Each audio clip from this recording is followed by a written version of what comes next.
Hey everyone, it's Jordan. Welcome back. If you missed my last video on why I've chosen to start doing astrology, then be sure to check that out after this video. I wanted to make a video getting right into the astrology, but I realized before I can do that, I probably have a few people coming to my channel who have either no experience with astrology or very limited experience with astrology. So I figured it would be best for me to go over a few basic things first.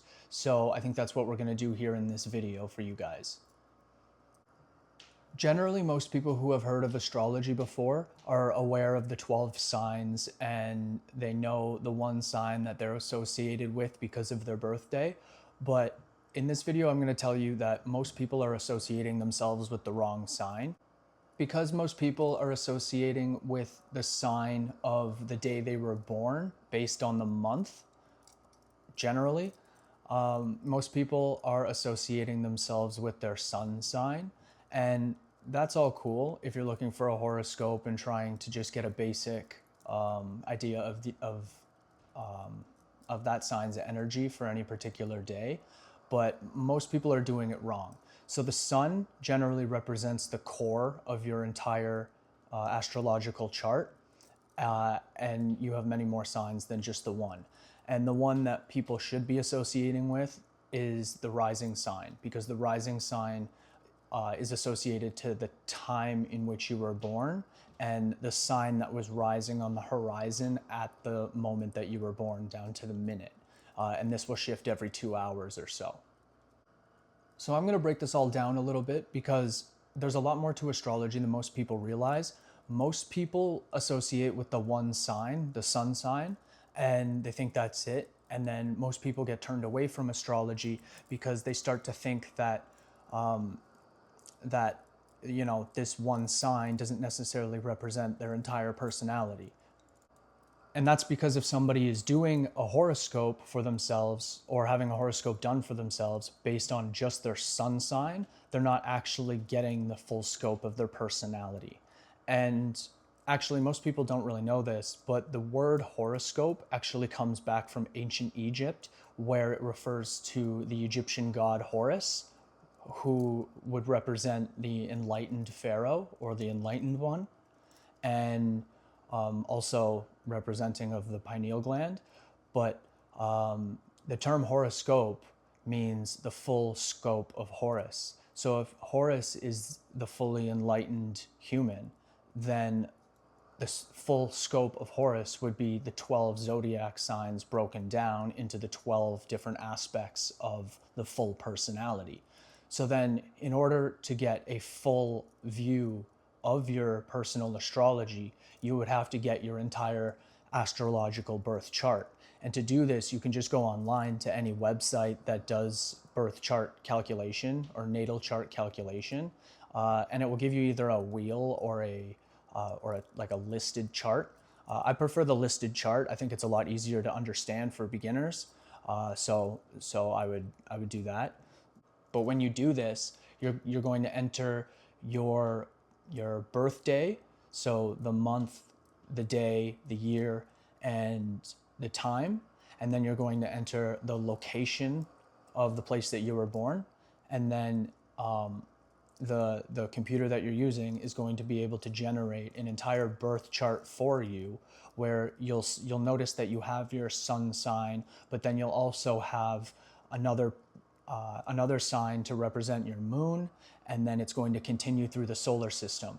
You're then going to get, Mercury, Venus, Mars, Jupiter, Saturn, Uranus, Neptune, and then Pluto on any basic chart generator. If you're going to use a more in-depth one, you'll get more information. I know you could get more minor planets or dwarf planets or even asteroids. And then there's even a few nodes that will be given to you based on some chart generators. Some notable ones would be your North Node, South Node, and Black Moon Lilith. And every single one of these placements will have a specific meaning for you. So the sun, I already said, represents your core self. Well, then next to that, you would have your moon, which represents your emotions, your inner emotions. Your sun being the sun, the expression of light, um, it, but also the core of the entire system. It is, it's exactly that. It's basically what people will see of you generally when they first meet you, or well, there's a little bit of nuance to this, but the sun in your planetary placements is generally the representation of this, and then your moon would represent your inner emotions, which fitting for the moon. Next, you would have Mercury, which represents the mind and your communications. And I'll quickly go through the rest of them while we're on this topic. So Venus would be next, which is romance and relationships. Next would be Mars, which is action and general conflicts and things like that. Next would be Jupiter, which is overall sort of opportunity, growth, expansion, abundance, themes like that. And now that we've got to Jupiter, all of the planetary placements up to this point are the closer they are to the sun generally are more personal, emotional placements that pertain more specifically to you as a person. Whereas as we get further out towards the back end of the system, they become more collective. So they're dealing with themes of the overall collective consciousness and the experiences that we have as a society and the shifts in politics and trends and things of that nature. So that would be Jupiter. Moving on, we have Saturn. Saturn represents karma and structure, discipline, time. And then Uranus. Uranus would represent disruption. So as a sort of counter to Saturn, where Saturn creates structure and holds things together and creates boundaries and things like that. Uranus likes to come in and like a wrecking ball and eliminate boundaries and cause disruption and create shifts in society and the collective consciousness and things like that. Moving on would be Neptune next, which is all about spirituality and dreams and illusions and things of that nature. And all of these represent positive aspects, but they can also represent negative aspects as well. Whereas Neptune would be more illusory and, like I said, illusions, things of that.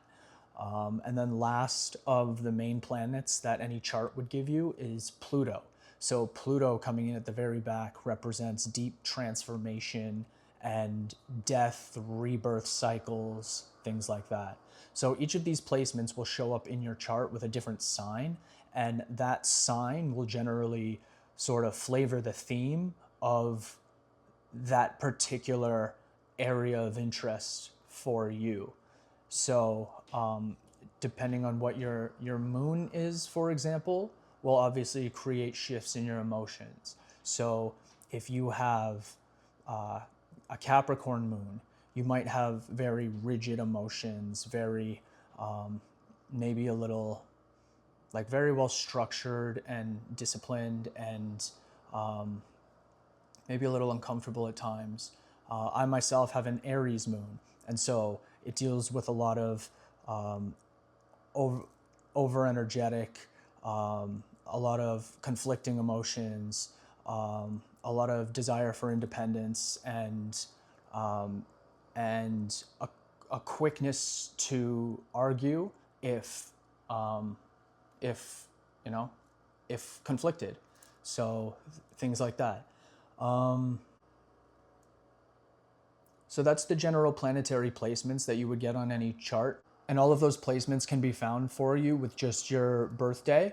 But if you want to get more in-depth information for yourself and you happen to have your time of birth as well, then you will also get a secondary chart that will list out your houses, your house placements. And depending on whether you use whole sign houses or Placidus, these will be two completely different systems. Just real quick, the basics. Whole sign is every sign gets a house, 1 to 12 in order, just like that. Placidus is, they can be shifted. Some can be taking up 2 houses. Some of them can be tucked in between houses and things of that nature. I personally prefer to use the Placidus system. I find it to be a lot more in-depth, and it gives a little bit more of a overall, like a deeper dive into someone's full psyche. So that's my preference. But either way, the way that this would be done is depending on the sign that falls into your first house, so is rising on the horizon at the moment you're born, that will become your first house sign and also your rising sign, or also known as your ascendant. I prefer to call it your rising. So your rising sign would become your true sign. So the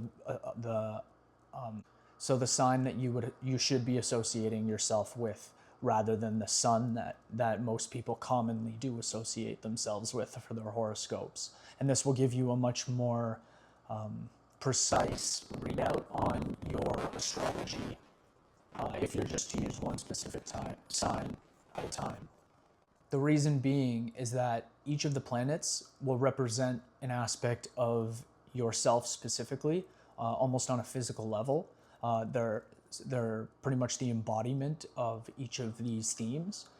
And so your rising sign is a sort of spiritual expression of yourself.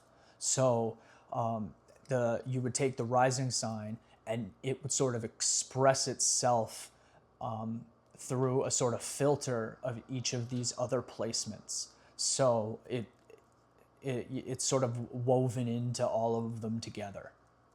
And I'm going to go into a little bit more detail on this specifically in a video I have planned for you guys in the future, where I'm going to discuss a pretty big project that I've been working on for a while that is going to dive deep into a lot of these things. And I'm excited to get to that video to be able to share that with you guys, because I put a lot of myself into that, and it's really going to bring all of this forward a lot. So yeah, I'm excited to get to that and share it with you guys, where I will further explain the way that the rising sign can express itself through each of these placements.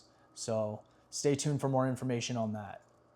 Anyways, I just wanted to give a few of you guys who are newer to astrology or haven't really gone too deep into any of this stuff a quick little rundown on the basics of some things you should know going forward. I'm excited to get into my next few astrology videos, where I'm going to do a deep dive on the sort of astrology that we're experiencing right now and this year up until this point. And then I'm going to continue on to do some weekly astrology videos as we go forward.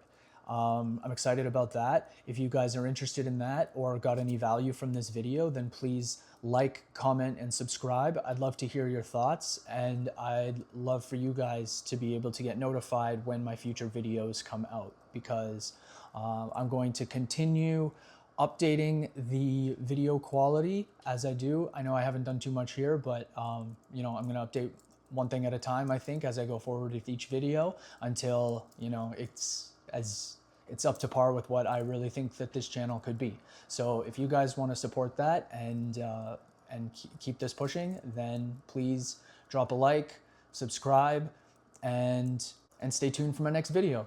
Thanks, guys. See ya.